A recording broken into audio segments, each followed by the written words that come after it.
நிதிநிலை அறிக்கைக்குள்ளே செல்வதற்கு முன்னாலே ஒரு சில கருத்துக்களை நான் இங்கே சொல்ல வேண்டிய அவசியம் இருக்கிறது. உதாரணமாக தகவல் அறியும் உரிமை கமிஷன் என்று ஒன்று இருக்கிறது. அந்த தகவல் அறியும் உரிமை கமிஷனிலே சில கேள்விகளை சிலர் கேட்டிருக்கிறார்கள். அதனுடைய நகல் கூட என்னிடத்திலே தரப்பட்டிருக்கிறது.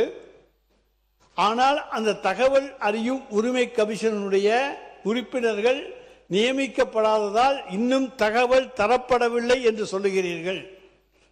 நாங்கள் எதிலும் வெளிப்படையானவர்கள், ஒளிவு மறைவு கிடையாது.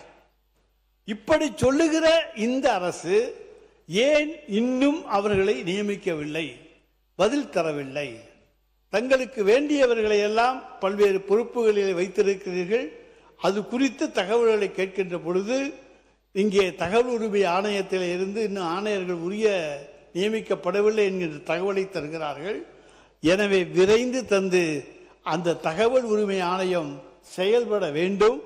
அதன் மூலமாக மக்கள் பல செய்திகளை தெரிந்து கொள்ள இந்த அரசு வெளிப்படையான உண்மையான அரசாக, போலித்தன்மை இல்லாத அரசாக செயல்படுகிறோம் என்று சொல்லுகிறதா, நீங்கள் நிச்சயமாக அதை செய்ய வேண்டும் என்று முதலில் நாங்கள் கேட்டுக்கொள்ள கடமைப்பட்டிருக்கின்றோம்.